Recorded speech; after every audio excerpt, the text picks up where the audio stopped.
चंदा। हाँ, यही नाम उस खूबसूरत बच्ची का रखा था उसकी माँ ने। पूनम के चांद सी सुंदर बच्ची का नाम और हो भी क्या सकता था। पर जितनी चंदा सुंदर थी, चंदा का भाग्य उतना सुंदर नहीं था। उसके पैदा होने के कुछ समय बाद ही उसका पिता एक बीमारी से चल बसा था। माँ ने किसी तरह घर में काम करके पाला था। हमेशा उसके नसीब में बड़े घर के बच्चों की उतरन ही आई थी। गरीबी के बावजूद भी उसकी माँ ने उसे सरकारी स्कूल में पढ़ाया लिखाया। उसने किसी तरह 10वीं पास कर ली, पर आगे की पढ़ाई करानी माँ के बस की बात नहीं थी, तो माँ ने आगे पढ़ाने से मना कर दिया।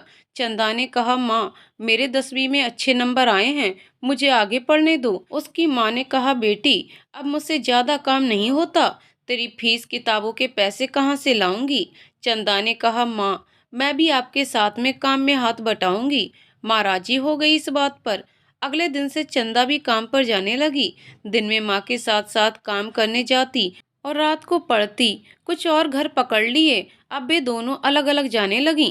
किंतु कुछ दिन में ही चंदा को एहसास होने लगा था कि चाहे बाप की उम्र का मर्द हो या कम उम्र का युवक, सभी की निगाहें उसके जिस्म पर चिपकी रहती हैं। वह काम करने में असहज महसूस करती। खूबसूरत चंदा को लगता जैसे उनकी आंखों में एक्सरे मशीन लगी हो और वह उसके शरीर के अंदर तक देख पाती हूँ। एक दिन उसने माँ से कहा, माँ, मैं ये काम नहीं कर पाऊंगी। माँ ने पूछा, क्या हुआ चंदा, किसी ने कुछ कहा क्या? वह बोली, नहीं माँ, किसी ने कुछ कहा तो नहीं, किंतु मैं ये काम नहीं करूंगी। माँ ने कहा, मैं तो पहले ही नहीं चाहती थी कि तू ये काम करे, तूने ही जिद की थी। हाँ माँ, लेकिन मैं पैसे कमाने का कोई और रास्ता ढूंढ लूंगी। माँ ने कहा, ठीक है, जैसा तू ठीक समझे। चंदा ने मोहल्ले के घरों में जाकर ट्यूशन की बात की और उसे 2 ट्यूशन 7th 8th क्लास के मिल भी गए और वो घर जाकर पढ़ाने लगी। धीमे धीमे अच्छा पढ़ाने की वजह से उसके स्टूडेंट्स बढ़ने लगे, किंतु यहाँ भी वही सेम समस्या से दो चार होना पड़ा। परंतु अब उसका पढ़ाना सबको अच्छा लग रहा था, तो उसने बच्चों को अपने घर ट्यूशन पढ़ाना शुरू कर दिया था। आमदनी अच्छी होने लगी थी, पर चंदा की मेहनत दुगनी हो गई थी। माँ को कभी कभी बहुत ही दया आती चंदा पर। कहती, तेरा बाप जिंदा होता तो तू भी और बच्चों जैसे पढ़ रही होती, इतनी ज्यादा मेहनत नहीं करनी पड़ती। पर चंदा माँ के गले में हाथ डालकर कहती, माँ, तूने भी तो मेरे लिए कुछ कम नहीं किया है। तू ही मेरी माँ और तू ही मेरी पिता है। मुझे कभी पिता की कमी महसूस नहीं होने दी। ऐसे ही माँ बेटी के दिन गुजर रहे थे। चंदा के एग्जाम आने वाले थे, 11वीं क्लास के। उसको बहुत मेहनत करके अच्छे नंबर लाने थे। उसने माँ से कहा, माँ, अब तुम भी काम छोड़ दो, ट्यूशन से इतने पैसे हो जाते हैं कि हमारा गुजारा चल जाएगा। माँ ने भी सोचा, चंदा को ट्यूशन और पढ़ाई के साथ साथ घर का काम भी करना पड़ता है। मैं बाहर काम नहीं करूंगी तो चंदा की मदद हो जाएगी। अब चंदा अपनी परीक्षा की तैयारी में काफी वक्त देने लगी और उसने सभी पेपर बहुत अच्छे से किए। अब उसे रिजल्ट का इंतजार था। आज सुबह से ही चंदा बेचैन घूम रही थी। उसका आज 11वीं का रिजल्ट आने वाला था। माँ उसे बार बार समझा रही थी कि रिजल्ट आएगा तो पता चल ही जाएगा, यूं चिंता कर अंदर बाहर घूमने से क्या होगा। चंदा ने कहा, माँ, तुम्हें मालूम नहीं, इसी रिजल्ट पर मेरा आगे का भविष्य जुड़ा हुआ है। दोपहर 12 बजे के करीब वह रिजल्ट लेने स्कूल पहुंच गई। रिजल्ट करीब 2 बजे बताया गया। सभी का रिजल्ट मैडम बता रही थी, किंतु चंदा का नाम आ ही नहीं रहा था। चंदा को घबराहट होने लगी। वो याद कर रही थी, पर्चे तो सभी अच्छे से हुए थे। तभी उसका नाम बुलाया गया और मैडम ने आगे बढ़कर चंदा को गले लगा लिया। बधाइयां देते हुए वो अपने सेंटर पर अव्वल आई थी। चारों ओर से चंदा को बधाइयां मिलने लगीं। उसकी मेहनत सफल हो गई थी। इतनी मेहनत बच्चों को पढ़ाकर खुद भी बिना ट्यूशन पढ़कर अव्वल आना कोई छोटी बात नहीं थी। चंदा जल्दी से जल्दी खुशी खुशी माँ को बता देना चाहती थी कि वो अच्छे नंबरों से पास हो गई है। तभी प्रिंसिपल आई और बधाई दी। कहा, तुम होनहार बच्ची हो, 12वीं के लिए और ज्यादा मेहनत करना। चंदा घर पहुंची। माँ उसका इंतजार ही कर रही थी। उसने खुश होते हुए कहा, माँ, मेरे सेंटर पर सबसे अधिक नंबर आए हैं। माँ ने कहा, मैं तो पहले ही जानती थी, मेरी बच्ची अच्छे नंबरों से पास होगी। बलाएं लेते हुए बोली, किसी की नजर ना लगे तुझको। नम आंखों से बोली, आज तेरे पिता होते तो उनको कितना गर्व होता तुझ पर। चंदा ने कहा, अरे माँ, वो जहाँ भी होंगे जरूर खुश हो रहे होंगे। माँ ने कहा, चल कुछ खा ले, सुबह से कुछ नहीं खाया तूने। मैंने तेरे पसंद की दाल भात आलू की भुजिया बनाई है। चंदा बोली, अरे वाह माँ, मजा ही आ गया, जल्दी से परोस दे खाना, बहुत जोरों से भूख लगी है। दोनों ने खाना खाया। इतने में बच्चों के ट्यूशन का टाइम हो गया। बच्चे भी अपनी मैम को बधाई दे रहे थे। चंदा के अच्छे नंबरों से पास होने की खबर मोहल्ले के घर तक बच्चों द्वारा पहुंच गई थी। इसका फायदा ये हुआ कि चंदा के पास 9th के भी कुछ बच्चों के माता पिता भी अपने बच्चों की पेपर की तैयारी कराने के लिए चंदा से रिक्वेस्ट करने लगे थे, जिन्हें चंदा ने स्वीकार कर लिया।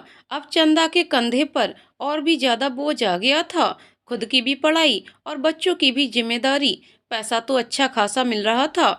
माँ भी घर का कोई काम चंदा से नहीं करवाती थी, खुद ही करती। यहाँ तक कि अपनी खराब तबीयत का जिक्र भी चंदा के सामने ना करती थी। माँ बेटी दोनों ही इस समय संघर्ष कर रही थीं।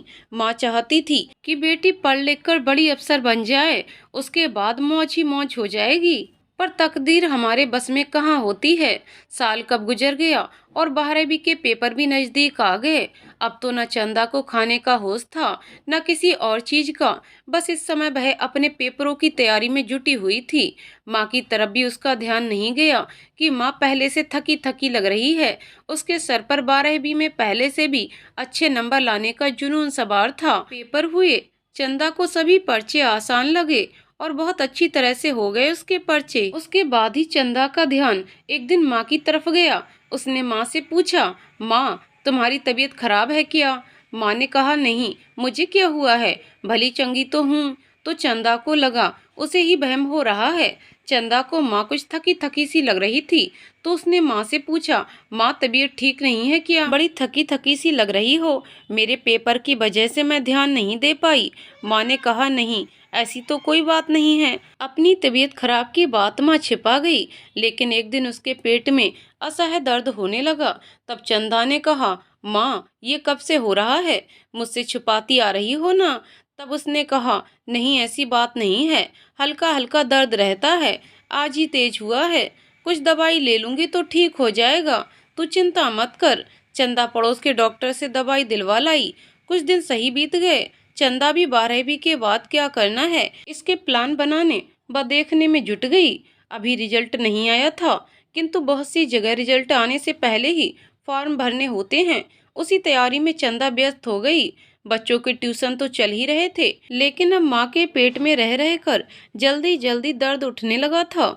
कई महीने नीम हकीम की दवाई में निकाल दिए, इसलिए बीमारी बढ़ती जा रही थी और असहनीय होती जा रही थी। चंदा ने जब माँ को दर्द से तड़पते देखा तो उसने अपने सब काम छोड़ पहले माँ का अच्छी तरह से इलाज कराने की ठानी। माँ के बिना इस भरी दुनिया में उसका था ही कौन। उसको चिंता होने लगी अपनी माँ की सेहत की। इस बार चंदा ने किसी अच्छे डॉक्टर को दिखाने की सोच ली थी। माँ के लाख मना करने पर भी चंदा अच्छे फिजिशियन के पास ले गई माँ को। डॉक्टर ने देखते ही कहा, दर्द के लक्षण देख मुझे कुछ डाउट है, आप अपनी माता जी का अल्ट्रासाउंड करवा लें, तभी सही जानकारी मिल जाएगी कि दर्द किस वजह से है। अल्ट्रासाउंड का खर्चा 2000 रुपए का आएगा, बाकी मेरी फीस 1000 रुपए होगी। चंदा ने कहा, ठीक है डॉक्टर साहब, मैं कल सुबह आती हूँ माँ को लेकर। माँ की तो जान पैसे सुनकर ही निकल गई। वह बोली, चंदा ये बड़े डॉक्टर तो लूटने को ही बैठे हैं, हम कहीं और दिखाएंगे। चंदा ने कहा, माँ तुझसे बढ़कर कुछ नहीं है मेरे लिए, अब हम वही करेंगे जो डॉक्टर साहब कहेंगे। समझदार चंदा मामले की गहराई समझ गई थी और उसने तय कर लिया था कि माँ जितना मर्जी मना करे, कल माँ को डॉक्टर के अल्ट्रासाउंड के लिए लाना ही होगा। पूरी रात माँ बेटी की चिंता में ही गुजरी। चंदा को ये चिंता थी कि माँ के ना जाने कौन सी गंभीर बीमारी निकले। डॉक्टर चिंतित लग रहा था। वह सारी रात प्रार्थना करती रही कि सब ठीक हो। उसकी माँ को अपनी बीमारी की नहीं, सारी रात पैसों की चिंता लगी थी। चंदा की मेहनत की कमाई डॉक्टर के पास चली जाएगी फिजूल ही। सुबह हुई तो दोनों की आंखें सूजी हुई थीं। चंदा ने कहा, माँ आप भी नहीं सोई रात भर? हाँ, मुझे पैसों के खर्चे की चिंता हो रही थी। तो कितनी मेहनत से महीने भर में कमाती है, मुआ डॉक्टर एक पल में ही ले लेगा। चंदा बोली, माँ पैसों की मत सोचो, ये पता चल जाएगा आखिर दर्द होता क्यों है, फिर उसका सही इलाज हो सकेगा। दोनों नहा धोकर डॉक्टर के क्लिनिक पहुंच गईं। डॉक्टर ने अल्ट्रासाउंड की तैयारी शुरू कर दी। चंदा ने घबराई हुई माँ को दिलासा दी। कुछ ही देर की बात है और डॉक्टर उनको अंदर ले गए। चंदा रिसेप्शन पर बैठकर इंतजार कर रही थी। घबरा तो चंदा भी रही थी, ना मालूम कौन सी मुराद बीमारी निकल आए माँ को। चंदा बाहर सोच में बैठी थी कि तभी नर्स ने आकर कहा, मैडम, डॉक्टर साहब ने आपको अंदर बुलाया है। चंदा हड़बड़ाती हुई नर्स के साथ अंदर चली गई। डॉक्टर के केबिन में डॉक्टर ने चंदा को कुर्सी पर बैठने का इशारा किया। चंदा का दिल अंदर से धक धक कर रहा था। डॉक्टर ने कहा, मिस चंदा, आपकी माँ का अल्ट्रासाउंड हो गया है। हड़बड़ाई चंदा बोली, डॉक्टर साहब, आपको माँ के पेट में दर्द की वजह मालूम हो गई होगी। डॉक्टर ने गंभीर स्वर में कहा, बेटी, घबराना मत, जो मैं बता रहा हूँ ध्यान से सुनना। डर से चंदा बोली, कोई गंभीर बात है डॉक्टर साहब? देखो बेटी, आपकी माँ के पेट में दर्द ट्यूमर की वजह से हो रहा है। इसको ऑपरेशन से रिमूव करने का फैसला हम बाद में करेंगे। पहले हमें इसका एक पीस लेकर उसे जांच के लिए लेबोरेटरी में भेजना होगा। जांच से ही पता चलेगा कि किस तरीके का ट्यूमर है। चंदा बोली, जैसा आप ठीक समझें। 2 दिन बाद ले आना जांच के लिए। तब तक इनको आप समय से दवाई देते रहिए। चंदा चलने को हुई तो उसे याद आया कि इन सब पर खर्चा कितना आएगा। अभी तो 20,000 रुपए लगेंगे। चंदा ने बुझे मन से कहा, जी अच्छा। माँ बाहर बैठी इंतजार कर रही थी। बोली, मैंने कहा था ना, मुझे कोई बीमारी नहीं है। अब हम यहाँ नहीं आएंगे। विचारों में खोई चंदा कुछ नहीं बोली। चंदा को यूं देख माँ ने कहा, डॉक्टर ने कुछ बोला क्या? चंदा अनमनी सी बोली, नहीं, कुछ नहीं कहा। घर पहुंची। ट्यूशन के बच्चे बैठे थे, लेकिन उन्हें पढ़ाने का आज बिल्कुल मन नहीं था। माँ को चाय देकर खुद एक प्याला हाथ में लिए बच्चों को पढ़ाने लगी। फिर भी अपनी परिस्थितियां देख वो उन्हें पढ़ाने लगी। मन में वही 20,000 रुपए चल रहे थे। अब बस बैंक में लगभग इतने ही पैसे बचे थे। उसके आगे क्या? चंदा ने 2 दिन बाद माँ को डॉक्टर के पास ले जाने के लिए मना लिया। ये ऑपरेशन लगभग 2 घंटे चला। माँ पर एनेस्थीसिया का असर था। वह बेहोश थीं। इतने में चंदा डॉक्टर के पास आकर ट्यूमर का ऑपरेशन का खर्चा पूछने लगी। जो डॉक्टर ने बताया उसे सुनकर चंदा के पैरों तले की जमीन खिसक गई। डॉक्टर साहब ने बताया, प्राइवेट हॉस्पिटल में 3 से 4 लाख की जरूरत होगी और सरकारी में करीब 1 से 1.5 लाख की। माँ के होश आने पर सहारा देकर चंदा 3 व्हीलर तक ले आई। घर पहुंचकर माँ को बेड पर लिटा दिया। अभी जांच की रिपोर्ट आने में करीब 15 दिन लगेंगे। तब तक उसे पैसों का इंतजाम करना होगा। पर कैसे करेगी पैसों का इंतजाम? यही प्रश्न उसको परेशान कर रहा था। कितना भी कोशिश करेगी तो भी 30-40 हजार से ज्यादा नहीं कर पाएगी। कहाँ से लाएगी? ट्यूशन के बच्चों के पेरेंट्स से एडवांस भी इससे क्या ज्यादा मिलेगा। इसी उधेड़-बुन में 1 हफ्ता बीत गया। चंदा की आगे की तैयारी एकदम छूट गई। माँ का कलेजा चंदा को परेशान देख मुंह को आता, पर उस पर जताती नहीं, ऐसा फील कराती उसे कुछ पता ही नहीं है। दोनों अपने अपने मौन में जी रही थीं। मासूम चंदा की कड़ी परीक्षा भगवान इस वक्त ले रहे थे। ऐसे ही हफ्ता और बीत गया। एक दिन डॉक्टर का फोन चंदा के पास आया। फौरन उसे डॉक्टर ने अपने क्लिनिक पर बुलाया। चंदा परेशान सी हड़बड़ाती क्लिनिक पहुंची। उसकी माँ की रिपोर्ट आ चुकी थी। चंदा डॉक्टर के केबिन में पहुंची तो हाँफ रही थी। डॉक्टर ने उसे बैठने का इशारा किया और वार्ड बॉय से पानी लाने का बोला। चंदा डॉक्टर साहब से पूछने लगी, इतनी इमरजेंसी में बुलाने का कारण रिपोर्ट में क्या आया है? क्या कोई खतरे वाली बात है? इतने में बॉय पानी ले आया। डॉक्टर साहब ने बोला, बेटी, पहले पानी पी लो, फिर इत्मीनान से बात करते हैं। चंदा पानी का गिलास उठाकर एक सांस में ही पी गई और डॉक्टर साहब को प्रश्न भरी नजरों से देखने लगी। डॉक्टर साहब ने कहना चालू किया, बेटी, वो ऊपर वाला मुसीबत देता है तो सहने की ताकत भी देता है। तुम्हारी माँ की रिपोर्ट अच्छी नहीं है, इसका मतलब ये नहीं है कि इलाज नहीं हो सकता। धैर्य रखना होगा और इलाज कराना होगा। तुम्हारी माँ के पेट में कैंसर का ट्यूमर है जो कि 2nd स्टेज पर पहुंच गया है। चंदा के मुंह से कोई लफ्ज नहीं निकले, बस आंखें भर आईं। डॉक्टर साहब ने सांत्वना देते हुए कहा, बेटी, घबराने से काम नहीं चलेगा, खुद को मजबूत रखना होगा, तभी तो माँ को संभाल पाओगी। सांत्वना के 2 बोल सुनकर चंदा की रुलाई फूट पड़ी। डॉक्टर साहब ने कहा, हिम्मत मत हारो बेटी, मेरे से जो हेल्प बन पड़ेगी करूँगा। मैंने सरकारी हॉस्पिटल के कैंसर विभाग के डॉक्टर से बात कर ली है, तुम कल ही अपनी माँ को दाखिल करवा दो, भगवान ने चाहा तो सब ठीक होगा। सिर हिलाकर चंदा ने स्वीकृति दी, क्योंकि उसकी जबान से कोई बोल फूट ही नहीं रहे थे।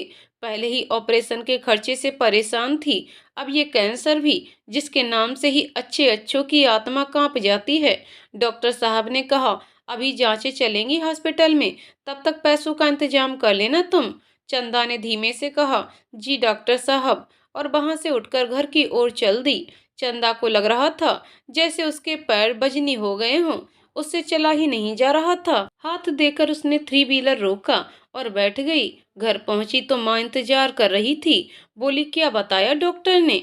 चंदा ने कहा, कल हॉस्पिटल जाना है, सुबह तैयार रहना। अरे मैं पूछ रही हूँ जांच की रिपोर्ट में क्या आया है?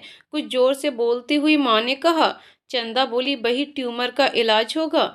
चंदा माँ से कैंसर वाली बात छिपा गई, बताती तो चिंता से माँ और परेशान हो जाती। चंदा का जीवन अस्त व्यस्त हो चुका था। माँ की बीमारी से किसी तरह ट्यूशन पढ़ा रही थी, क्योंकि वही एक आमदनी का जरिया था, और अब गहरी सोच में थी। माँ को हॉस्पिटल में भर्ती कराकर बच्चों को कैसे पढ़ाएगी? रात भर करवटें बदलते कटी चंदा की। सुबह होते ही तैयार हो गई। माँ को हॉस्पिटल ले जाने के लिए फोन कर बता दिया बच्चों के पेरेंट्स को कि आज नहीं पढ़ा पाऊंगी। माँ ने सुबह जल्दी उठकर अपनी भजन पूजा कर ली थी और नाश्ता भी बना दिया था। दोनों खा पी कर घर से निकली हॉस्पिटल के लिए। चंदा ने सारी रिपोर्ट्स वगैरह संभाल कर रख ली थी। माँ से अपने दो जोड़ी कपड़े भी रखने की बोल दी थी। हॉस्पिटल के अंदर थ्री व्हीलर पहुंचते ही चंदा को अंदर से एक डर सा उठा, परंतु उसने कुछ बोला नहीं। माँ को लेकर वह कैंसर विभाग में चली गई, जहां उनकी रिपोर्ट्स डॉक्टर साहब ने पहले ही कंप्यूटर पर भेज दी थी। डॉक्टर ने वह रिपोर्ट्स ध्यान से देखी और माँ को भर्ती कर लिया। चंदा से कहा, आप बाहर बैठो, इनका ट्रीटमेंट जल्दी ही चालू हो जाएगा। चंदा बाहर रिसेप्शन में जाकर बैठ गई। सोच रही थी, भगवान तूने पिता को छीनकर कम मुसीबतें दी थीं, जो अब ये भी, हे ईश्वर मेरी माँ को कुछ मत होने देना। इतना सोचते सोचते उसके आंखों से आंसू झरने लगे। वैसे तो ऐसे किस्से होते रहते हैं, कोई ध्यान भी नहीं देता, लेकिन दूर खड़ा एक युवक चंदा को नोटिस कर रहा था। दूर से कोई उसको रोते देख रहा है, चंदा को मालूम नहीं चला। थोड़ी देर में वो युवक एक्सक्यूज मी मिस कहकर बोला, क्या मैं यहाँ बैठ सकता हूँ? चंदा ने सिर हिला दिया और थोड़ा कोने में सरक कर उसे जगह दे दी। थोड़ी देर चुप रहने के बाद वह बोला, आप रो रहे हो, कोई परेशानी? चंदा ने उसे घूर कर देखा तो वह सकपका गया, लेकिन थोड़ी ही देर में फिर बोला, मैं भी स्टूपिड हूँ जो ये तो बोला, ये जगह ही ऐसी है जहाँ हर कोई परेशान नजर आता है। अब के चंदा ने कोई रिएक्शन नहीं किया तो उसकी हिम्मत बढ़ी और बोला, अब मुझे ही देखो, कितनी बड़ी मुसीबत में फंस गया हूँ, कोई रास्ता भी नहीं सूझ रहा। चंदा ने उसकी तरफ देखा, जैसे पूछना चाहती हो कि ऐसी क्या मुसीबत है तुमको? बोली, कुछ नहीं। वो भी समझ गया और उसने अपनी बात चालू रखी।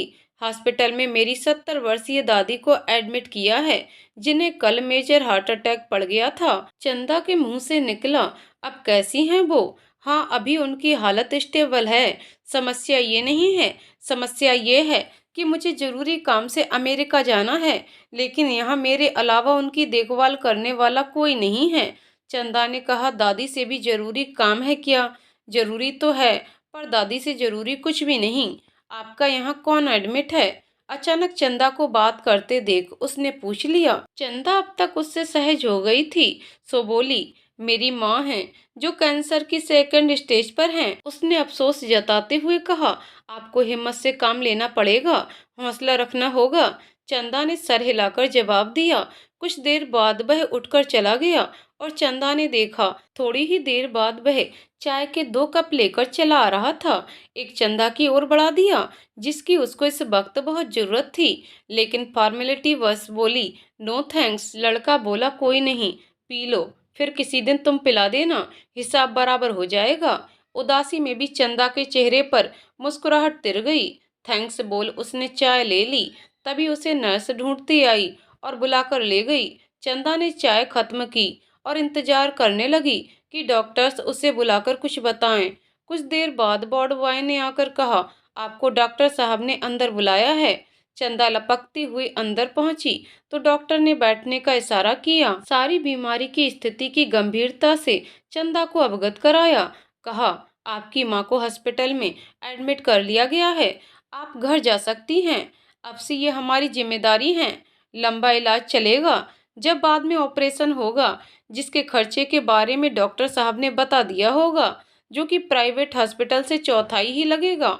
मेन चीजों के लिए। चंदा ने कहा, लगभग कितना? डॉक्टर ने कहा, लगभग 2 लाख रुपए। चंदा ने कहा, एक बार माँ से मिल लूं डॉक्टर साहब? श्योर श्योर, आप मिलकर जा सकती हैं। चंदा वार्ड में माँ से मिलने पहुंची तो माँ उसका इंतजार ही कर रही थी। बिलखती हुई बोली, चंदा, मैं यहाँ नहीं रहूंगी तेरे बिना। चंदा अपने आंसुओं को रोककर माँ को गले लगाकर बोली, माँ, कुछ ही दिन की तो बात है, ऑपरेशन के बाद तो तुम घर ही चलोगी और मैं तो दोनों टाइम तुमसे मिलने आऊंगी। बीच में ट्यूशन के बच्चे पढ़ा लिया करूंगी, दोनों काम आसानी से हो जाएंगे। और चंदा बाहर निकलकर जो आंसू माँ के सामने रोके थे वो बरबस ही निकल पड़े। भारी कदमों से चंदा घर की ओर चल दी। घर आकर उसका मन नहीं लग रहा था, बार बार ध्यान माँ पर ही जा रहा था। सोच रही थी, हॉस्पिटल में उसकी देखरेख अच्छी तो होगी, दोपहर का खाना खाने का भी मन नहीं कर रहा था। तभी पड़ोस की भाभी, जिनका बेटा चंदा के पास पढ़ता है, आ गईं और उसकी माँ का हाल चाल पूछा। अपने साथ लाई टिफिन से चंदा को खाना खिलाया। चंदा के मना करने के बावजूद भी बोली, चंदा खाना नहीं खाएगी तो माँ की देखभाल कैसे करेगी? जाते जाते बोली, चंदा, जरा भी कोई परेशानी हो तो संकोच न करना, बताना, पड़ोसी ही पड़ोसी के काम आता है। थोड़ी ही देर में बच्चे आ गए और चंदा उन्हें पढ़ाने में व्यस्त हो गई। पढ़ाते पढ़ाते काफी टाइम हो गया और हॉस्पिटल में मिलने का टाइम खत्म हो चुका था। माँ से मिलने जाना चाहती थी पर अब कोई फायदा नहीं, अब तो कल ही जा सकेगी। रात इसी उधेड़-बुन में निकल गई कि इतना पैसा कैसे इकट्ठा करेगी। सुबह चंदा को माँ से मिलने की इतनी जल्दी थी कि सुबह जल्दी ही नाश्ता बनाकर माँ के लिए रख लिया। लंबे लंबे कदम रखती हॉस्पिटल की ओर चल दी। रिक्शा रोक बैठ गई। हॉस्पिटल जाकर उतरी तो अंदर रिसेप्शन पर रोक दिया गार्ड ने। मैडम, अभी वक्त नहीं हुआ मिलने का, यहीं बैठिए। घड़ी देखी तो अभी 8 ही बजे थे। ओहो, हड़बड़ी में टाइम देखना ही भूल गई। चंदा बड़बड़ाई और उस दिन वाली बेंच पर जाकर बैठ गई। सोचने लगी, अब ये 1 घंटा कैसे कटेगा? अभी आए उसे 15 ही मिनट हुए होंगे कि कल वाला लड़का आता दिखा। आते ही बोला, मेरा नाम श्रीकांत है, यूएसए में मल्टीनेशनल कंपनी में कार्यरत हूँ और आप? कल चंदा को बात करना अच्छा लगा था और टाइम भी स्पेंड करना था, सो बोली, मेरा नाम चंदा, अभी 12th स्टैंडर्ड के एग्जाम दिए हैं। सीट पर बैठते हुए श्रीकांत ने पूछा, घर में और कौन कौन है? चंदा ने कहा, मैं और मेरी माँ। पिताजी मेरे जन्म के कुछ दिन बाद ही एक एक्सीडेंट में चल बसे। श्रीकांत बोला, ओहो, ये तो बड़ी ट्रेजेडी हुई। चंदा से बोला, आप तो बड़ी हिम्मत वाली हो, अकेली होकर कठिनाइयों का सामना कर रही हो। चंदा ने कहा, जब मुसीबत आती है तो करनी ही पड़ती है हिम्मत। और आपके परिवार में कौन कौन है? चंदा ने श्रीकांत से पूछा तो श्रीकांत ने जवाब दिया, बस आपसे मिलती जुलती ही है मेरी भी कहानी। जब मैं 9वीं क्लास में था तभी एक एक्सीडेंट में मेरे माँ बाप चल बसे। मेरी दादी दादा ने पाला पोसा पढ़ाया लिखाया और अब मैं विदेश में अच्छी पोस्ट पर हूँ। चंदा ने कहा, और दादा दादी यहाँ अकेले रहते हैं? तो श्रीकांत ने बताया कि अभी 1 महीना पहले ही दादाजी का स्वर्गवास हुआ है, उसी सिलसिले में मैं इंडिया आया था। चंदा ने कहा, अब तो दादी अकेली रह गईं। दादी को ले जाना चाहता था अपने साथ तो वो तैयार नहीं हैं और रट लगाकर बैठी हैं कि तू शादी कर ले, कम से कम तेरी दुल्हन का मुंह तो देख लूं। मुझे अभी शादी नहीं करनी है। मैंने एक आया को हायर कर दादी की देखभाल के लिए छोड़ा और अमेरिका निकलने ही वाला था कि रात को दादी को हार्ट अटैक पड़ गया। चंदा बोली, वो तुम्हारे जाने से खुद को अकेला महसूस कर रही हैं, इसलिए ही उनको हार्ट अटैक आया। बातें करते मिलने का टाइम हो गया और दोनों अपने अपने पेशेंट से मिलने चले गए। माँ ने चंदा को देखा तो गले से लगा लिया। चंदा ने पूछा, माँ कोई दिक्कत तो नहीं हुई? तो माँ ने कहा, नहीं, यहाँ सब अच्छा है, नर्स समय पर दवाई खाना पीना देती हैं, अच्छा ख्याल रखती हैं हर पेशेंट का। डॉक्टर भी समय समय पर आते रहते हैं राउंड पर। चंदा को माँ की बातों से तसल्ली हुई। उसने अपना लाया नाश्ता निकाला तो नर्स ने मना कर दिया। यहाँ पेशेंट को उसकी बीमारी के अनुसार ही खाना दिया जाता है, घर का खाना अलाउ नहीं है। तो चंदा ने वापस रख लिया। दोनों काफी देर बातें करती रहीं। माँ बताती रही कि इस पेशेंट जिसका नाम नीना है, वो बगल वाले बेड की, उससे कल काफी बातचीत हुई। अच्छा स्वभाव है उसका। वो सामने वाली तो बड़ी नकचड़ी है। चंदा हंस दी। माँ यहाँ भी मोहल्ले वाली बात शुरू कर दी। चंदा ने कहा, मेरी चिंता मत करना, कल वो पड़ोस वाली भाभी मेरे लिए खाना लेकर आई थी, बोलकर गई हैं। अकेला मत समझियो खुद को, हम हैं, आधी रात को जरूरत हो तो बताना, हम आ जाएंगे। माँ बोली, हाँ चंदा, वो बड़ी भली औरत है। तभी गार्ड आ गया। मिलने का वक्त समाप्त, प्लीज यहाँ से जाएं। चंदा भी उठ खड़ी हुई। माँ कल इसी वक्त फिर आऊंगी। बाहर श्रीकांत इंतजार करता मिला। चंदा को देखते ही श्रीकांत ने पूछा, चंदा माँ कैसी है? चंदा ने कहा, आज माँ रिलैक्स है। और आपकी दादी कैसी है? तो श्रीकांत ने कहा, दादी अभी डॉक्टरों के ऑब्जर्वेशन में हैं, पहले से काफी ठीक हैं। श्रीकांत ने कहा, चलो कहीं चलकर कॉफी पीते हैं, मुझे भूख भी लगी है, सुबह बिना कुछ खाए ही निकल आया था। चंदा ने कहा, 2 बजे मुझे एनी हाउ घर पहुंचना जरूरी है। श्रीकांत बोला, ऐसा क्या काम है 2 बजे घर पर पहुंचना जरूरी है? चंदा ने कहा, ट्यूशन के बच्चे पढ़ने आते हैं, उसी से मेरी रोजी रोटी चलती है। अच्छा, श्रीकांत ने कहा, ऐसे कितनी अर्निंग कर लेती हो ट्यूशन से? चंदा बोली, मेरी पढ़ाई और खाने का खर्चा निकल ही जाता है, किंतु माँ की बीमारी का खर्चा कहाँ से उठाओगी? चंदा ने कहा, हाँ, इसी चिंता में तो हूँ कि 2 लाख रुपए का कहाँ से इंतजाम करूँ। कुछ बच्चों के पेरेंट्स से एडवांस लेकर माँ का टेस्ट करवाया था, अब आगे की चिंता है। बात करते करते काफी हौस पहुंच गए। कार पार्क कर पहले से बुक टेबल पर जाकर कुर्सी सरका कर बैठ गए। श्रीकांत ने कहा, चंदा आप क्या लोगी? चंदा ने कहा, पहले तो ये आप कहना बंद कीजिए, मैं आपसे बहुत छोटी हूँ।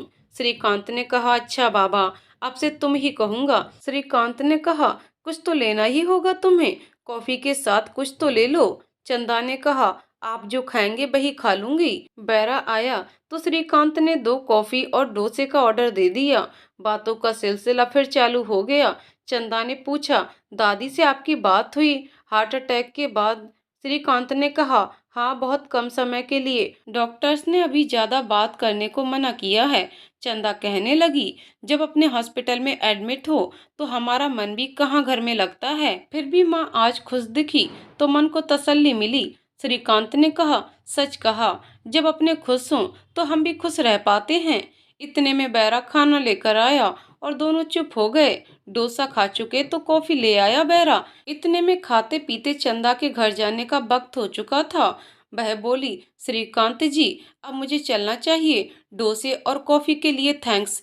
श्रीकांत ने कहा, पहले तो ये मेरे नाम के आगे से जी भी हटाओ, ऐसा लगता है जैसे समय से पहले बूढ़ा हो गया हूँ। श्रीकांत ने कहा, थैंक्स बोलकर कर दी ना परायों वाली बात, हम रोज ही मिलने वाले हैं, जब मौका मिले जब तुम खिला पिला देना। चंदा मुस्कुरा दी। श्रीकांत ने कहा, चलो तुम्हें छोड़ देता हूँ तुम्हारे घर।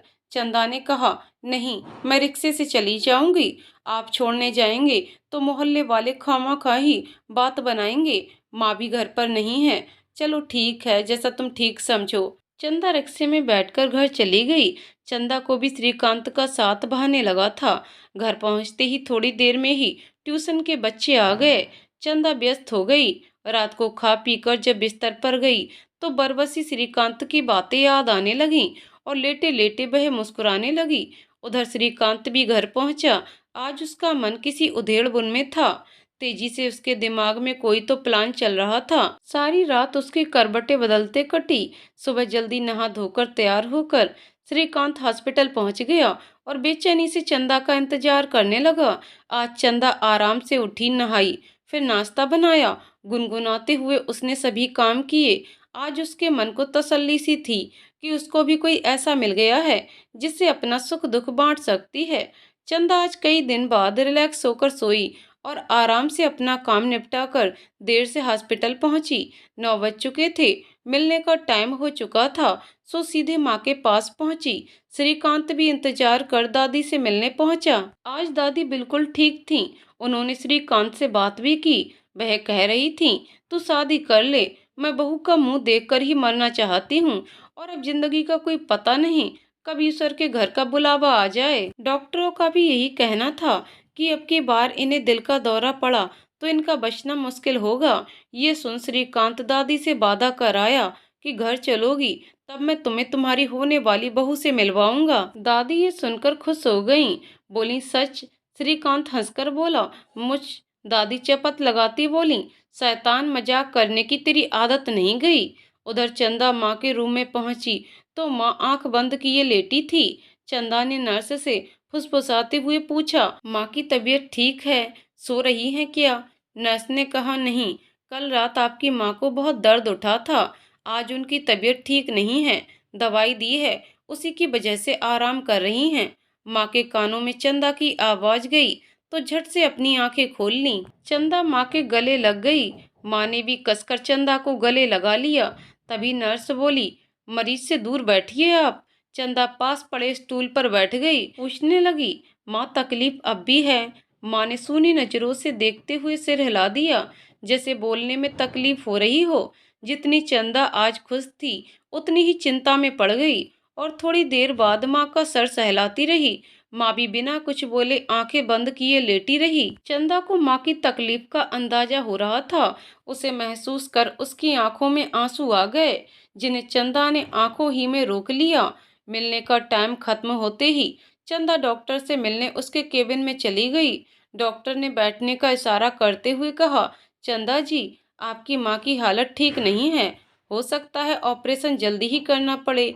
इसके लिए आपको पैसे के अरेंजमेंट के साथ साथ उनके ब्लड ग्रुप का ब्लड भी अर्जेंट कर जल्दी ही हॉस्पिटल के ब्लड विभाग में जमा करना होगा। चंदा ने कहा, जी अच्छा, और बाहर आ गई। बाहर श्रीकांत उसका ही इंतजार कर रहा था। चंदा का उतरा हुआ चेहरा देखकर बोला, क्या हुआ चंदा, माँ तो ठीक हैं? श्रीकांत के इतना पूछते ही चंदा श्रीकांत के गले लगकर फपक कर रोने लगी। सहानुभूति के दो बोलों से उसका रुका हुआ आंसुओं का सैलाब बह निकला। श्रीकांत ने उसे दिलासा दी, सब ठीक हो जाएगा, यूं हिम्मत हारने से काम नहीं चलेगा, और तुम तो बहुत हिम्मती लड़की हो। चंदा चुप हुई तो बोला, चलो कॉफी पीते हैं, और हाँ, आज कॉफी का बिल तुम दोगी। सुबकते सुबकते भी चंदा के होठों पर एक हल्की मुस्कान तिर गई। दोनों रेस्टोरेंट में चले गए। कॉफी का ऑर्डर देने के बाद श्रीकांत ने चंदा से पूछा, क्या बताया डॉक्टर ने? चंदा ने कहा, उन्होंने कहा है कि माँ का ऑपरेशन जल्दी भी करना पड़ सकता है, उनकी हालत ठीक नहीं है, और पैसों के साथ साथ उनके ग्रुप का ब्लड भी जमा करना होगा। श्रीकांत बोला, कैसे अरेंज करोगी तुम? ब्लड तो रिश्तेदारों से भी मिल जाता है, कोई ऐसे तुम्हारे रिश्तेदार जो ब्लड दे सकें? चंदा सिर हिलाकर बोली, वो तो पापा के मरने के बाद कभी कोई नहीं आया, माँ अकेली थी घर में। श्रीकांत ने कहा, मेरे दिमाग में एक आइडिया है जो हम दोनों की मुसीबत में काम कर सकता है। चंदा ने आश्चर्य से पूछा, तुम्हारी मेरी दोनों की समस्या कैसे हल कर सकता है? ऐसा क्या आइडिया है तुम्हारे दिमाग में? चंदा आश्चर्यचकित होकर श्रीकांत से पूछने लगी, वो कैसे दोनों की समस्या का हल निकलेगा? तो श्रीकांत ने कहा, मेरी बात बहुत ध्यान से सुनना, और अच्छी ना लगे तो गुस्सा मत करना, कोई जबरदस्ती नहीं है, ये सिर्फ एक आइडिया है। चंदा, बुरा मत मानना, तुम्हें सही ना लगे तो प्लीज मुझे बोलना, दोस्त तो हम रहेंगे ही। चंदा असमंजस में बोली, पहले आइडिया तो बताओ। श्रीकांत बोला, चंदा, तुम्हारी माँ का ऑपरेशन होना है, उसके लिए तुम्हें पैसा चाहिए, तो ब्लड बैंक से माँ के ऑपरेशन के लिए ब्लड भी खरीद सकोगी। मेरी दादी अपने पोते की बहू का मुंह देखना चाहती हैं। डॉक्टर ने बोला है कि अब की दूसरा दौरा पड़ा तो वो बचेंगी नहीं। चंदा बोली, ऐसा क्यों कह रहे हो? जरूरी नहीं है, जब तक भगवान के घर से बुलावा नहीं आएगा वो ऐसे ही जीती रहेंगी। मैंने नहीं, डॉक्टर ने बोला है। तो क्या आइडिया है? चंदा ने कहा। श्रीकांत कहने लगा, अगर हम आपस में कॉन्ट्रैक्ट मैरिज कर लें तो जितने तुम्हें माँ की बीमारी के लिए पैसा चाहिए वो मैं दूंगा। इसके बदले में जब तक दादी जिंदा हैं तब तक उनकी नजरों के सामने रहना। जब तक दादी रहेंगी इस घर में तुमको उनके आसपास रहना है। घर के काम के लिए मेड रखी हुई है। मैं अमेरिका अपनी सर्विस जा सकूंगा। कुछ दिनों के लिए इंडिया दादी से मिलने आता जाता रहूंगा। तुम्हारा सारा खर्चा मैं उठाऊंगा जब तक दादी जिंदा रहेंगी। लेकिन हमारे बीच पति पत्नी वाला कोई रिश्ता नहीं होगा। हाँ, फिजिकल रिलेशन की बात आई तो दोनों की संपूर्ण सहमति से होगा, वरना नहीं। लेकिन दादी के स्वर्गवास होते ही हमारे बीच ये कॉन्ट्रैक्ट समाप्त हो जाएगा और साथ ही तुम्हारे प्रति मेरी सभी जिम्मेदारियां खत्म हो जाएंगी और यहाँ से ये सारी प्रॉपर्टी बेचकर यूएसए चला जाऊंगा हमेशा के लिए। फिर तुम आजाद हो अपनी जिंदगी जीने के लिए। कोई जल्दी नहीं है। तुम्हें खूब सोच समझकर फैसला करना है। कल तक बता देना। दादी हॉस्पिटल से डिस्चार्ज होने वाली हैं। चंदा ये सब सुनकर अबाक रह गई। चंदा तो मन ही मन श्रीकांत को पसंद करने लगी थी, पर ऐसे किसी रिश्ते के बारे में तो चंदा जानती ही नहीं थी। चंदा ने कहा, कल तक सोचकर बताऊंगी। घर पहुंची तो आज मन बहुत भारी था। बच्चों के आने का समय हो चला था, किंतु आज चंदा का दिल पढ़ाने का नहीं हो रहा था, तो सिर दर्द का बहाना बना बच्चों की छुट्टी कर दी और श्रीकांत की बातों के बारे में सोचने लगी। मरता क्या ना करता वाली कहावत चरितार्थ होती दिखाई दे रही थी चंदा को, क्योंकि पैसे की जरूरत तो माँ के इलाज के लिए है ही। फिर सोचा, कल माँ की तबीयत सही होती है तो कल उनसे पूछ लूंगी। फिर ख्याल आया, माँ तो पैसों के लिए कभी ये रिश्ता नहीं मानेंगी, फिर किससे सलाह करे। चंदा सारे टाइम यही सोचती रही। मुश्किल से चंदा के दिन रात बीते, वह कोई निर्णय नहीं ले पाई।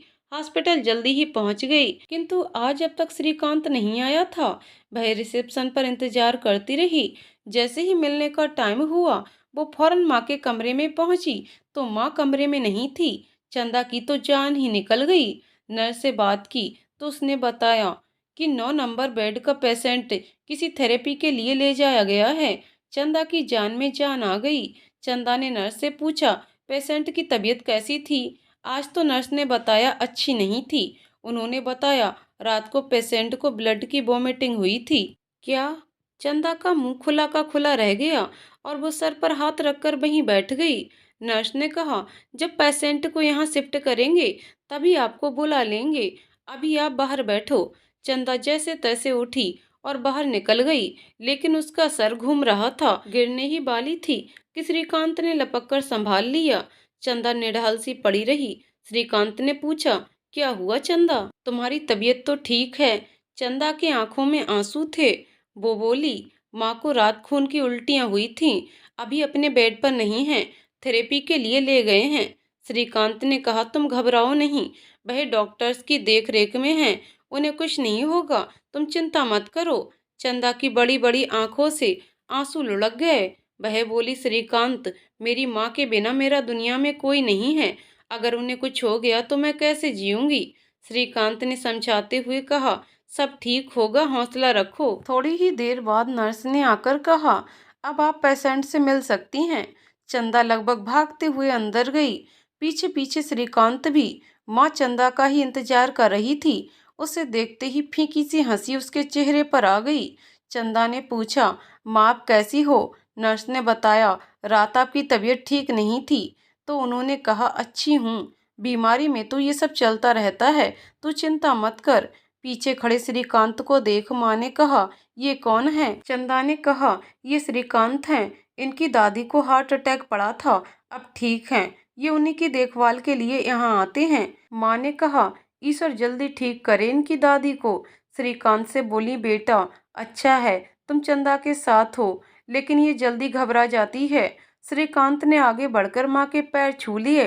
कहा, आप चंदा की फिक्र मत करो, मैं हूँ यहाँ चंदा के साथ। माँ ने आशीर्वाद दिया, खुश रहो। मिलने का टाइम खत्म होते ही चंदा और श्रीकांत वहां से निकल आए। श्रीकांत ने पूछा, नाश्ता किया तुमने? मुझे करना है, साथ चलोगी मेरे रेस्टोरेंट में? चंदा ने सिर हिला सहमति दी। बैरे को ऑर्डर दे। श्रीकांत ने पूछा, फिर क्या सोचा चंदा तुमने? चंदा कुछ और सोच रही थी। बोली, किस बारे में? श्रीकांत ने कहा, कॉन्ट्रैक्ट मैरिज के बारे में। चंदा ने कहा, इसमें सोचने जैसा कुछ नहीं है, मेरी ओर से हाँ है, क्योंकि माँ के लिए मैं कुछ भी कर सकती हूँ और आज पैसों की मुझे सख्त ज़रूरत है माँ के इलाज के लिए, और वो भी जल्दी से जल्दी। और आपने ये नहीं बताया कि आप मुझे एक बड़ी रकम कितनी देंगे। श्रीकांत ने कहा, जो भी कॉन्ट्रैक्ट होगा वह लिखित में रजिस्ट्रार के सामने उसके दफ्तर में होगा। तुम बताओ तुम्हें कितने लाख रुपए एक साथ चाहिए। चंदा ने कहा, आपको तो पता ही है कि माँ की बीमारी में कितना पैसा लगने वाला है। श्रीकांत ने कहा, मैं तुम्हारे अकाउंट में 5 लाख डाल दूंगा। चंदा जोर से बोली, इतने? वहां बैठे सब उसकी तरफ देखने लगे तो चुप हो गई। श्रीकांत ने कहा, जितना बीमारी में लगेगा उससे ज्यादा डलवा रहा हूँ, जिससे मैं अमेरिका चला जाऊं तो तुम्हें कोई दिक्कत नहीं होगी। चंदा से कुछ कहते नहीं बना, वह चुप ही रही और दोनों रेस्टोरेंट से बाहर निकल आए। श्रीकांत ने कहा, मैं रजिस्ट्रार के ऑफिस में एप्लीकेशन देता हूँ। 2-4 दिन में जब भी रजिस्टर ऑफिस में फोन आ जाएगा तब हम चलेंगे। तब तक दादी भी घर आ जाएंगी। श्रीकांत ने कहा। चंदा ने सहमति से सिर हिला दिया। घर पहुंच आज बच्चों को पढ़ाया चंदा ने। उसके दिल में आज तसल्ली सी है, जो आगे होगा देखा जाएगा। एक बार माँ ठीक हो जाए। श्रीकांत कहता है, माँ आज ही कॉन्ट्रैक्ट मैरिज के लिए अप्लाई करता हूँ और तुम्हारी बैंक में पैसे डलवा देता हूँ, न जाने कब जरूरत पड़ जाए। चंदा ने कहा, ठीक है, और चंदा अपने घर चली गई। तभी पड़ोस वाली भाभी आ गईं और उसकी माँ के हाल चाल पूछने लगीं। चंदा ने कहा, इलाज चल रहा है, जल्दी ही ऑपरेशन भी हो जाएगा, माँ ठीक होकर घर आ जाएंगी। भाभी बोली, हम तो रोज भगवान से ही प्रार्थना करते हैं कि आंटी जल्दी ही ठीक हो जाएं। चंदा, पैसा तो बहुत लगेगा आंटी की बीमारी में, कैसे इंतजाम करेगी। चंदा ने कहा, भाभी सब हो जाएगा, आप चिंता मत करो। और भी इधर उधर की बात कर भाभी अपने घर चली गईं, क्योंकि बच्चे ट्यूशन पढ़ने आ गए थे, वरना तो भाभी टलने वाली नहीं थीं। जब तक सब खोद कर पूछ न लेती और सारे मोहल्ले की खबर सुना न देती। चंदा ने एक गहरी सांस ली, भाभी से जान बची। रात चंदा बहुत देर तक सोचती रही, जो मैं कर रही हूँ क्या वो ठीक होगा। खुद ही उत्तर देती बोली, इसके अलावा कोई और चारा भी तो नहीं है। चंदा को श्रीकांत का साथ अच्छा लग रहा था, उसकी बातों से भी पूरी ईमानदारी छलक रही थी। उसने पहले ही साफ साफ सब कुछ क्लियर कर दिया था, अब उस पर शक की कोई गुंजाइश नहीं थी चंदा को, क्योंकि श्रीकांत कॉन्ट्रैक्ट मैरिज से पहले ही पैसे उसके बैंक में डलवा रहा है, तो चिंता वाली उसे कोई बात नहीं लग रही थी। जैसे तैसे विचारों में डूबते उतराते उसे कब नींद आ गई पता ही नहीं चला। सुबह देर से आंख खुली तो जल्दी जल्दी तैयार होकर हॉस्पिटल पहुंच गई। श्रीकांत पहले से ही पहुंच चुका था। आज उसकी दादी का हॉस्पिटल से डिस्चार्ज होने वाला था। उन्हीं का पेपर वर्क श्रीकांत कर रहा था। चंदा श्रीकांत का वेट कर माँ से मिलने चली गई। माँ उसे आज कुछ कमजोर सी लग रही थी, यह उसका वहम था। माँ के गले लगकर पूछा चंदा ने, कैसी हो माँ। माँ ने धीमी आवाज से कहा, अच्छी तो हूँ। चंदा सर सहलाने लगी। माँ ने कहा, वो क्या नाम था लड़के का। अरे दिमाग से ही निकल गया, अच्छा सा नाम था। चंदा बोली, श्रीकांत। माँ ने कहा, हाँ वही। आज नहीं आया हॉस्पिटल। चंदा ने कहा, आया होगा, मिला नहीं। आज उसकी दादी की हॉस्पिटल से छुट्टी होने वाली है, उसी में लगा होगा। माँ बोली, अच्छा है, जितनी जल्दी उसकी छुट्टी हॉस्पिटल से हो जाए। यहाँ तो रात दिन मरना जीना, हाय तौबा ही मची रहती है। चंदा ने कहा, माँ आपकी भी छुट्टी हॉस्पिटल से जल्दी करा लेंगे ऑपरेशन के बाद। माँ कुछ नहीं बोली, छत की ओर ताकती रही, जैसे चंदा की बात का विश्वास ना हो। थोड़ी देर बाद चंदा को वहां से बाहर जाना पड़ा। बड़े डॉक्टर साहब का राउंड था। बाहर पहुंची तो श्रीकांत इंतजार करता मिला। हाय चंदा, माँ की तबीयत कैसी है। चंदा ने कहा, ठीक है, आपको पूछ रही थी। श्रीकांत ने कहा, मैं पेपर वर्क कर रहा था, जब बड़े डॉक्टर साहब का राउंड खत्म होगा तभी छुट्टी मिल जाएगी। चंदा ने कहा, 12 तो बज ही जाएंगे। श्रीकांत ने कहा, हाँ इतना टाइम तो लग ही जाएगा। चंदा ने कहा, तो मैं उससे पहले ही चली जाऊंगी घर, मैं दादी से बाद में मिल लूंगी। श्रीकांत ने कहा, एज यू विश। चंदा घर चली आई। श्रीकांत दादी को ले गया। दादी की एक ही रट, बहू से कब मिलवाएगा, तूने कहा था कि घर पहुंचकर मिलाएगा। श्रीकांत ने कहा, हाँ कहा था, पर समय तो दो, मिला दूंगा, मना कहाँ कर रहा हूँ। रजिस्ट्रार ने हफ्ते के बाद की डेट दी थी और आज शुक्रवार है, यानी अभी 2 दिन बाकी हैं कॉन्ट्रैक्ट मैरिज के लिए। और ये चंदा का इशारा भी समझ गया था कि बाद में मिलेगी दादी से, यानी मैरिज के बाद ही। दादी को 2 दिन और संभालना होगा। दूसरे दिन श्रीकांत सुबह ही हॉस्पिटल पहुंच गया। चंदा रिसेप्शन पर मिल गई। चंदा ने आश्चर्य से पूछा, आप सुबह सुबह यहाँ हॉस्पिटल में? दादी तो ठीक है ना? श्रीकांत ने कहा, मैं तुमसे और माँ से मिलने आया हूँ। दादी घर पर बिल्कुल ठीक हैं और रट लगा ली है, अपनी बहू से मिलना चाहती हैं। ये सुन चंदा शर्मा गई। दोनों अंदर माँ के वार्ड में पहुंचे तो माँ लेटी हुई कुछ सोच रही थी। चंदा और श्रीकांत को देख खुश होती हुई बोली, अच्छा हुआ बेटा तुम आ गए, मैं याद ही कर रही थी। श्रीकांत ने आगे बढ़कर माँ के पैर छुए। चंदा गले से लग गई। माँ दोनों को आशीर्वाद देती बोली, सदा सुखी रहो मेरे बच्चों।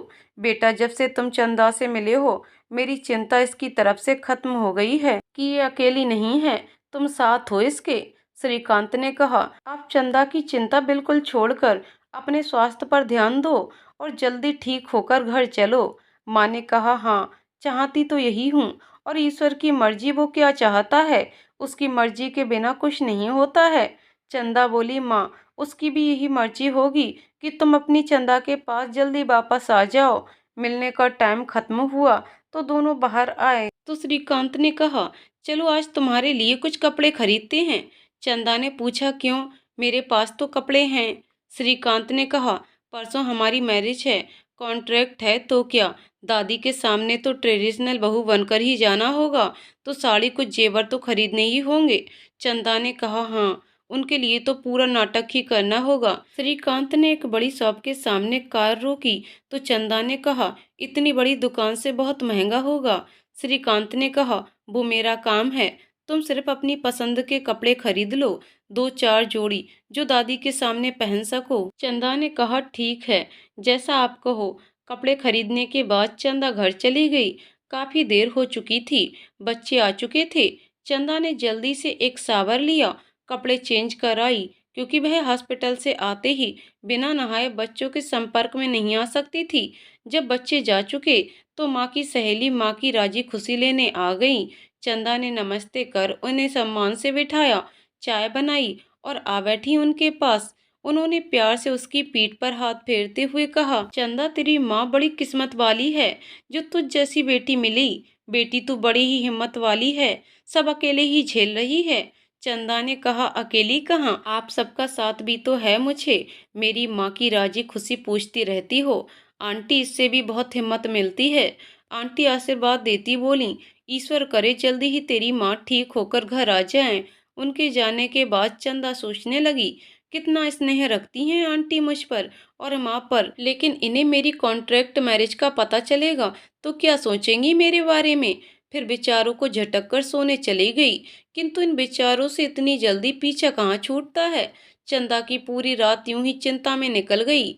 सारी रात चंदा सो न सकी। उसे याद आ रहा था कि किस तरह वो एक चुलबुली सी लड़की थी जो हर चीज की जिद माँ से करती थी। अच्छे कपड़े पहनना और लड़कियों की तरह घूमना फिरना सब करना चाहती थी। तब माँ का जवाब होता, ये सब अपने पिया के घर जाकर करना, यहाँ तो तेरी पढ़ाई और 2 वक्त की रोटी नसीब हो जाए वही काफी है। चंदा ठिनकती हुई कहती, हाँ वो तो बड़ा राजकुमार होगा ना जो मेरे सारे खर्चे उठा लेगा। माँ हंसकर कहती, भाग्य का क्या पता, सच में कोई राजकुमार ही मिल जाए तुझे। चंदा झूठा गुस्सा दिखाकर कहती, हाँ चंदा इतनी अच्छी किस्मत लेकर कहाँ पैदा हुई है। माँ कहती, ऐसा नहीं कहते मेरी बच्ची, आखिर हालात से समझौता करना पड़ता चंदा को, क्योंकि पिता के जाने के बाद किस तरह मेहनत मशक्कत करके माँ ने उसे पाला था। चंदा खूब पढ़ लिख कर अपनी माँ की गरीबी हमेशा के लिए दूर कर देना चाहती थी। इसके लिए वह खूब मेहनत कर भी रही थी कि माँ की बीमारी से जूझते उसके ख्वाब अधूरे रह गए। अब पढ़ाई के बारे में जब तक नहीं सोच सकती थी जब तक माँ ठीक नहीं हो जाती, और अब तो श्रीकांत की दादी की देखभाल भी उसी की जिम्मेदारी होगी। लंबी सांस भरते हुए बोली, ईश्वर सब तेरी ही मर्जी। सोने की कोशिश करने लगी। सुबह जब आंख खुली तो सर भारी था। कहीं जाने की इच्छा नहीं कर रही थी, परंतु माँ के पास तो जाना ही होगा, वो इंतजार करेंगी। ये सोचते ही चंदा फुर्ती से उठी, अपने दैनिक काम निपटाए और हॉस्पिटल चल दी। अंदर वार्ड में पहुंचते ही वहां का नजारा देखकर डर गई। अंदर वार्ड में हर कोई गमगीन था। चंदा माँ के गले लगी तो माँ रोने लगी। बोली, चंदा मुझे अस्पताल से ले चल, मेरा यहाँ मन नहीं लग रहा। चंदा ने कहा, क्या हुआ माँ? माँ ने बताया, जो पास वाले बेड पर नीना थी ना, बड़े ही हंसमुख स्वभाव की थी। कल रात उसकी मृत्यु हो गई। कैसी हंसती खेलती औरत थी, कोई कह नहीं सकता था कि अंदर इतनी बीमारी पाले थी। हंस हंसकर अपने दर्द को पीती थी। चंदा ने कहा, माँ, जिसकी जब तक लिखी वह तब तक ही जिएगा, फिक्र मत करो, जल्दी ही ऑपरेशन हो जाएगा और तुम अपनी चंदा के साथ घर चलोगी। चंदा बाहर निकलकर फूट फूट कर रोने लगी। माँ का दुख उससे देखा भी तो नहीं जाता। भगवान से भी उसे शिकायत थी कि तुम इतने निष्ठुर कैसे हो, कभी माँ को सुख नहीं दिया, उसने जीवन में अड़चने ही पैदा की हैं। अब मैं पढ़ लिख कर उन्हें खुशी देती तो ये बीमारी दे दी।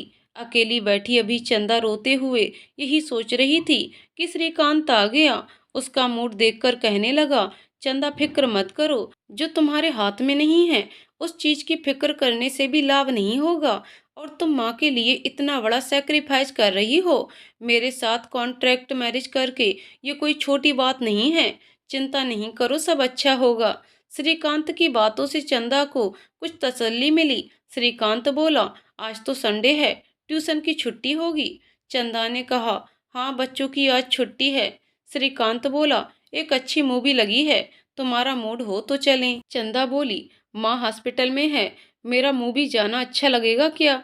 श्रीकांत ने कहा, कल तुम कहोगी माँ हॉस्पिटल में है, मेरा खाना खाना अच्छा लगेगा क्या? अरे ये जिंदगी है, सुख दुख दोनों साथ चलते हैं, चलो तुम्हारा मूड भी सही हो जाएगा। चंदा मान गई और थिएटर की ओर चल दिए। लेकिन चलने से पहले चंदा चुन्नी से मुंह ढकना नहीं भूली। मोहल्ले पड़ोस का कोई मिल गया तो खामा बात का बतंगड़ बन जाएगा, क्योंकि किसी की थोड़ी सी खुशी लोगों को बर्दाश्त नहीं होती। उसे डर था कि कोई पहचान का मिला तो क्या सोचेगा। तब चंदा जाने को तैयार हो गई, लेकिन उसने अपना मुंह चुन्नी से ढक लिया। उसका कहना था कि मोहल्ले पड़ोस का कोई मिल गया तो बतंगड़ बना देगा, वो भी आज के जमाने में जहाँ किसी को किसी के लिए फुर्सत नहीं। पर चंदा का सोचना सही था। जिस जगह से वो आती है उस मोहल्ले में आज भी दुख में चाहे कोई साथ दे या ना दे, किंतु छीटा कसी में पीछे नहीं रहते। इसीलिए चंदा ने अपनी पहचान छुपाने के लिए चुन्नी से मुंह ढक लिया। वो कहावत भी है कि रांड से तो आड़ भली, क्योंकि कुछ लोग यही मौका ढूंढते हैं। मूवी देख शाम को खाना खाने के बाद ही चंदा घर पहुंची। आज जल्दी सो जाना चाहती थी, कल कॉन्ट्रैक्ट मैरिज के लिए भी जाना था। इंसान आखिर इंसान ही है, ज्यादा स्ट्रेस भी परेशान कर देता है। सो आज चंदा खुद को रिलैक्स फील कर रही थी। जल्दी ही उसे नींद आ गई। सुबह ही नींद खुली तो चंदा नहा धोकर जल्दी ही तैयार हो गई। हॉस्पिटल पहुंची, अभी वक्त था माँ से मिलने में। श्रीकांत आ चुका था। वह चाहता था कि माँ का आशीर्वाद दोनों लें। बेशक उनको कुछ नहीं मालूम, लेकिन अपने बुजुर्गों का आशीर्वाद ले लेना चाहिए। चंदा और श्रीकांत अंदर पहुंच गए। माँ ने दोनों को देखा तो खुश हो गईं। श्रीकांत ने पैर छुए, चंदा गले से लग गई। माँ सुकून पा आशीर्वाद दे रही थी, खूब खुश रहो, तरक्की पाओ, कामयाबी तुम्हारे पैर छुए, तुम्हारी लंबी उम्र हो। अनजाने में माँ दोनों को एक साथ आशीर्वाद दे रही थी। माँ का चेहरा आज खिला खिला सा था। वह दोनों से बात करती रहीं। मिलने का टाइम समाप्त होने पर चंदा और श्रीकांत वहां से एक पार्लर पहुंचे। कार से शादी का जोड़ा, कुछ फूल मालाएं उसने निकाली। पार्लर वाली को समझा दिया, हल्का मेकअप करें, कोर्ट में शादी है। उसने कहा, 1 घंटा लगेगा, आप बाहर बैठकर वेट कर लें। श्रीकांत बाहर बैठ गया। जब चंदा बाहर निकली तो श्रीकांत देखता ही रह गया। चंदा सादा लाल जोड़े में भी बेहद खूबसूरत लग रही थी। उसने झट से कार का दरवाजा खोलकर चंदा को अंदर कार में बैठने का इशारा किया और अगले ही पल कार श्रीकांत के बंगले की ओर भाग रही थी। घर पहुंचा तो घर की नौकरानी बेला आरती का थाल सजाए खड़ी थी। जैसे ही गाड़ी आकर रुकी, नौकरानी दौड़ी खुशी से बोली, दादी जी, चलो नई बहू आ गई। दादी तो इंतजार ही कर रही थीं। सुबह निकलने से पहले श्रीकांत कह गया था कि आज ही आपकी बहू को घर लेकर आऊंगा। दादी ने बेला की मदद से दूल्हा दुल्हन का आरता किया, मिठाई खिलाई, दरवाजे के दोनों ओर हल्दी के थापे लगवाए। माना कि चंदा और श्रीकांत के लिए तो ये एक कॉन्ट्रैक्ट मैरिज है, पर दादी तो हर छोटी रस्म को पूरा करना चाहती थीं और चंदा को ना चाहकर भी सारे रीति रिवाज करने पड़ रहे थे। दादी की खुशी का कोई ठिकाना नहीं था। आज उनकी पोते की बहू घर आई थी। अब चंदा माँ से मिलने के बाद सुबह श्रीकांत के घर जाकर दादी की देखभाल में लग जाती। चंदा ने मोहल्ले में बता दिया कि मुझे नाइट जॉब मिल गई है। माँ को देखने के बाद अपने घर आती, दोपहर को बच्चों को पढ़ाती, शाम को दादी के पास लौट आती। उन्हें बता रखा था चंदा दिन भर सर्विस पर जाती है, यानी चंदा की जिंदगी उलझनों से भरी चल रही थी। चंदा को चिंता थी कि जब माँ ठीक होकर आ जाएंगी तब कैसे होगा ये सब मैनेज, पर पैसा भी तो जरूरी था इलाज के लिए। चंदा दादी की कराई रस्मों के बाद काफी थक गई थी और आराम चाहती थी। तभी दादी ने बेला को कहा, जा बेला, अपनी भाभी को उसके कमरे में छोड़ा। बेला के साथ चंदा कमरे में गई तो देखकर अबाक रह गई। कमरा काफी सजा हुआ था। आधुनिक दादी ने सुहाग सेज की पूरी तैयारी कर रखी थी। पीछे पीछे श्रीकांत भी पहुंच गया। सॉरी कहते हुए उसने कहा, दादी को मालूम नहीं था ना कि ये कॉन्ट्रैक्ट मैरिज है, इसलिए ही ऐसा किया। दोनों ने मिलकर कमरे से फूल वगैरह हटाए, कमरा क्लीन किया। फिर श्रीकांत ने कहा, दादी की वजह से रूम एक ही शेयर करना पड़ेगा। मैं वहां सोफे पर और तुम बेड पर सो जाओ। चंदा ने कहा, जी। थके हुए श्रीकांत और चंदा जल्दी ही सो गए। अभी हफ्ता ही हुआ था कि श्रीकांत ने कहा, चंदा, मुझे अमेरिका जाना होगा। वहाँ का काम मेरे नहीं होने से बिगड़ रहा है। अब दादी की देखभाल की जिम्मेवारी तुम्हारी है। जल्दी ही सेटल कर मैं आ जाऊंगा। मेरा फोन नंबर है तुम्हारे पास, जब भी जरूरत हो फोन कर देना। इतना सुन चंदा सख्ते में आ गई। बोली, इतनी जल्दी जा रहे हैं? अभी तो मैं यहाँ के तौर तरीके भी नहीं सीख पाई। हाँ, चंदा जाना जरूरी है और हमारी डील भी तो यही हुई थी। दादी को समझा बुझाकर अगले हफ्ते श्रीकांत चला गया। चंदा का रूटीन वही था। बेला नाश्ता तैयार कर देती, चंदा दादी को खिला पिलाकर खुद नाश्ता कर निकल जाती हॉस्पिटल के लिए माँ को देखने। फिर अपने घर बच्चों को पढ़ाती और 5 बजे श्रीकांत के घर दादी के पास। लेकिन चंदा आजकल श्रीकांत के लिए अपने दिल में एक अजीब सा खिंचाव महसूस कर रही थी। पसंद तो वो पहले से ही करती थी, लेकिन उसके जाने के बाद उसका दिल बेताब था। श्रीकांत की नजदीकी के लिए फोन करना चाहती, लेकिन बिना कारण क्या कहेगी श्रीकांत से। उसने कहा था, जरूरत हो तभी फोन करना। फोन रख देती, लेकिन जितना खुद को रोकने की कोशिश करती उतना ज्यादा श्रीकांत के लिए दिल धड़कता। अजीब कसमकस में चंदा फंस गई थी।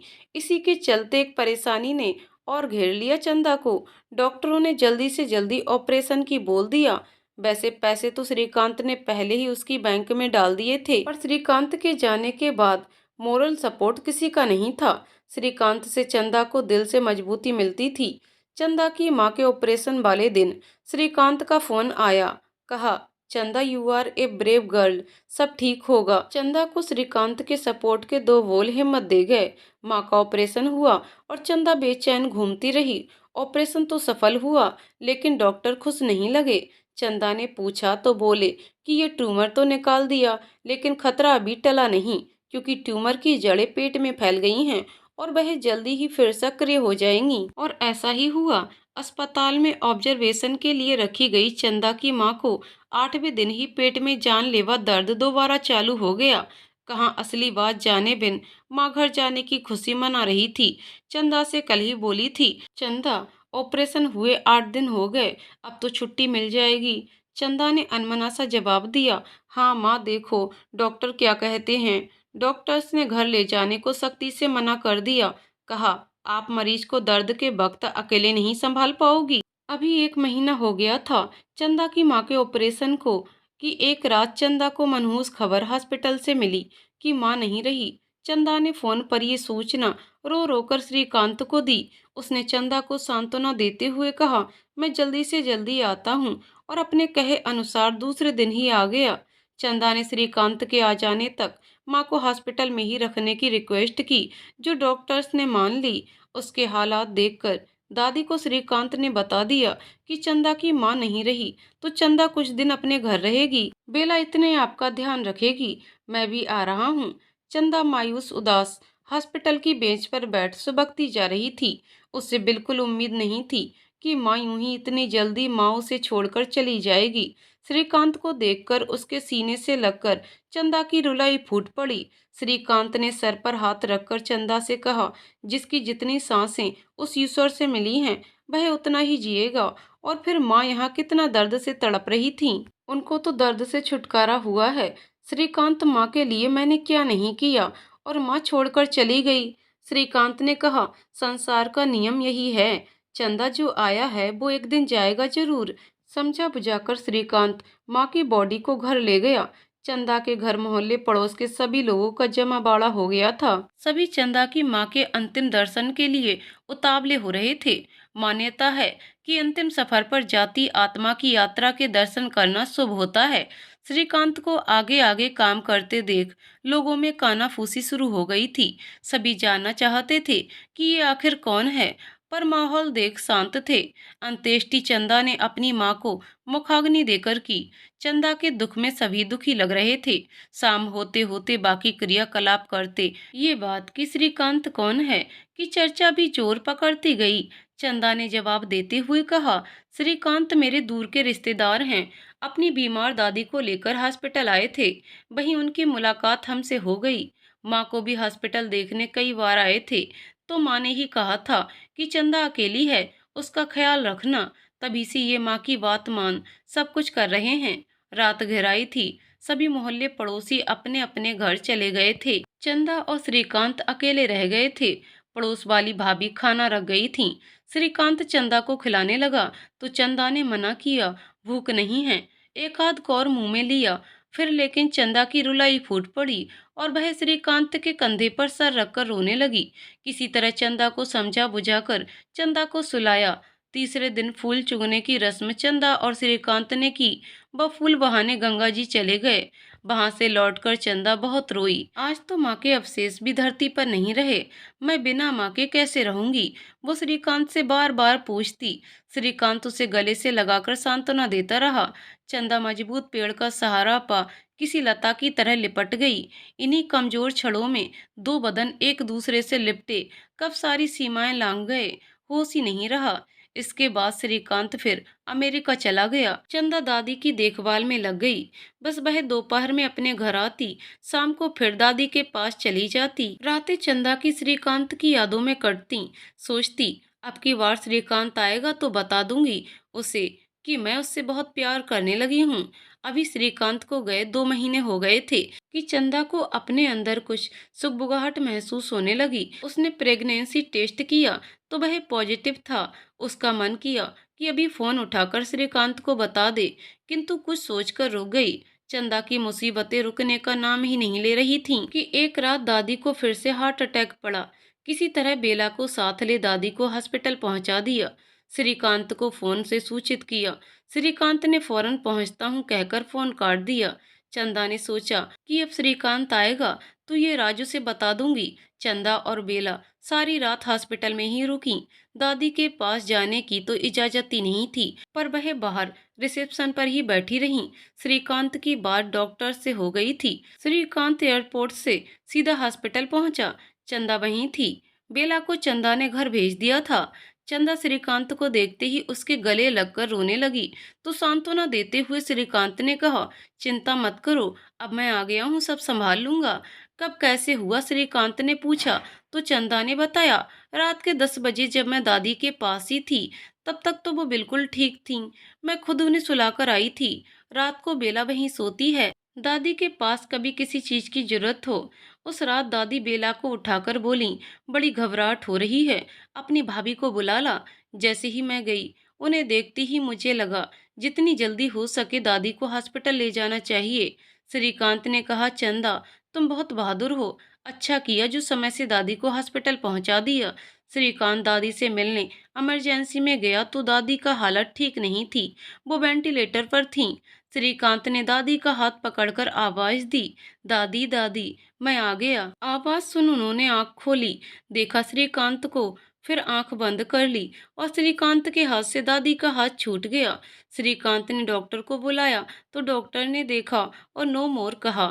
दादी के पार्थिव शरीर को घर ले जाया गया। चंदा को तो जल्दी जल्दी दो झटके लग गए थे, पहले माँ और अब दादी। उसका रो रो कर बुरा हाल था।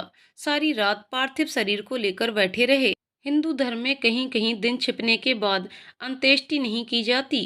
कुछ खास लोग मोहल्ले पड़ोस के रात को ही मातम पुरसी के लिए आ बैठे थे, जो कुछ देर बैठकर चले गए। चंदा बेला रात भर सुबकती रही। दोपहर हो चली थी, पर अभी तक अंत्येष्टि की तैयारी नहीं हुई थी, बल्कि दादी के शरीर को कोल्ड स्टोर में रखवा दिया गया था। चंदा को कुछ समझ नहीं आ रहा था कि इतनी देर क्यों हो रही है। चंदा ने बेला से पूछा, क्या हुआ, देर किस बात की है?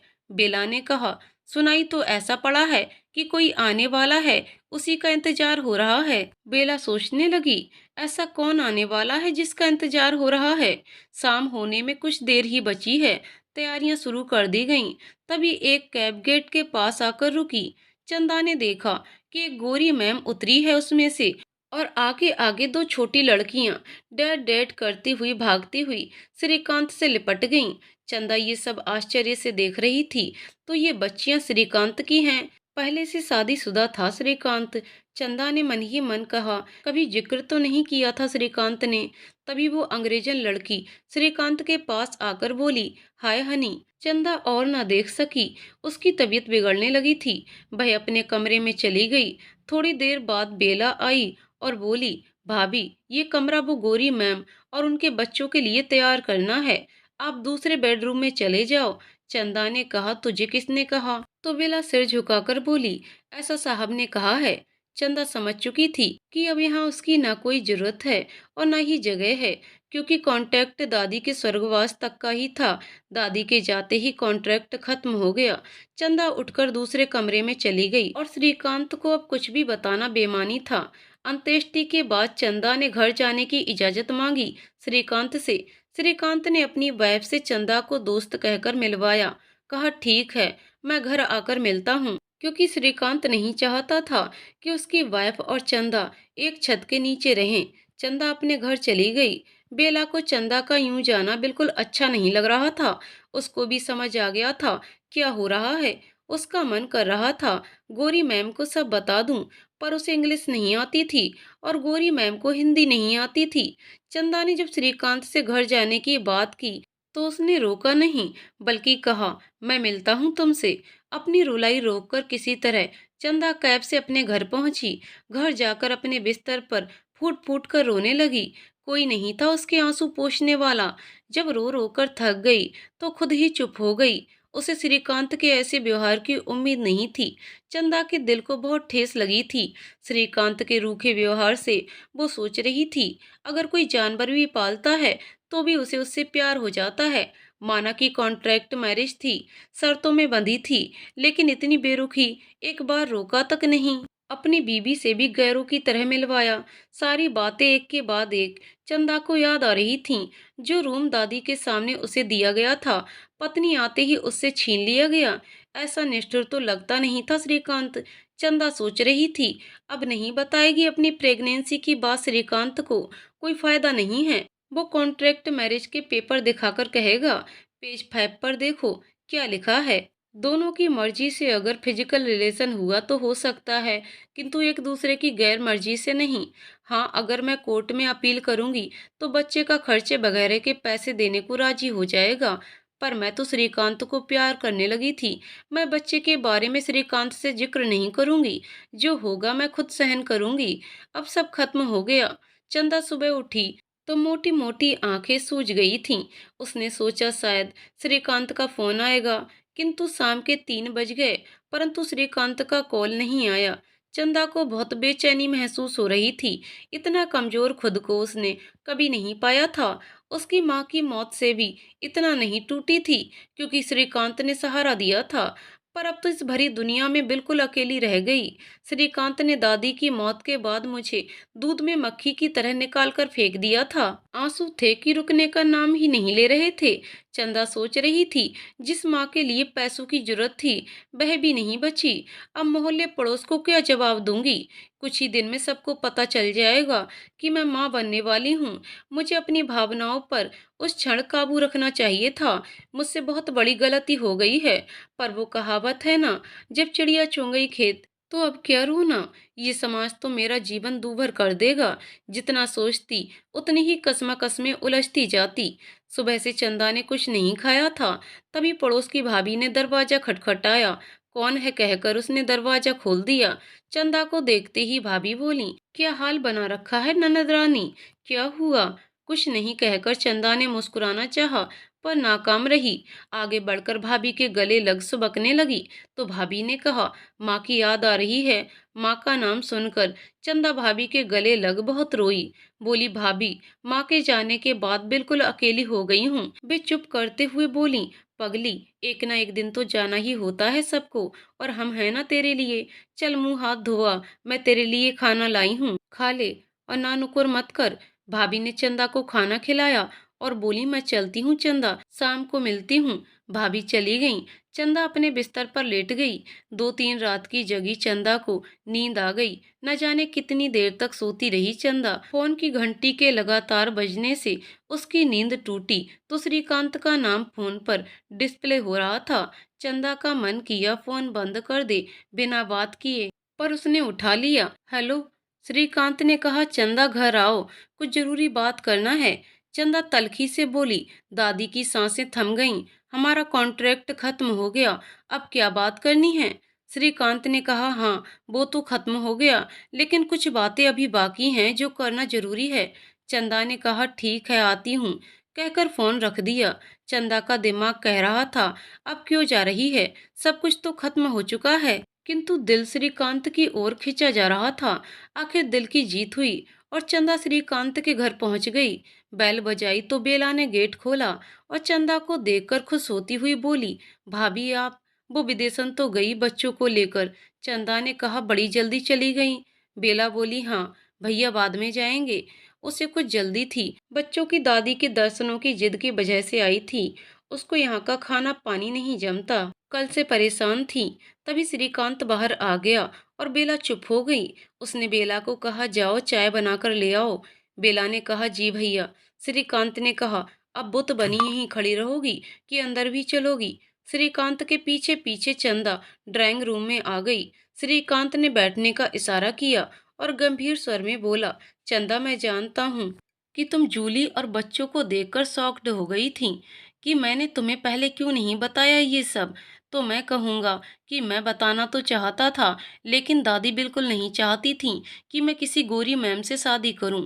जब भी जाता यही समझा कर भेजती कि शादी यहीं की लड़की से होगी। जूली और मैं एक साथ पढ़ते थे, हम एक दूसरे से प्यार हो गया। चंदा मन में सोच रही थी, सच ये प्यार जो ना करवा दे वही थोड़ा है। वो भी तो श्रीकांत के प्यार में गलती कर बैठी। श्रीकांत ने कहा, हमने शादी कर ली दादी को बिना बताए। पता था दादी को पता चला तो मर जाएंगी, पर जूली को बहू बनाने की इजाजत कभी नहीं देंगी।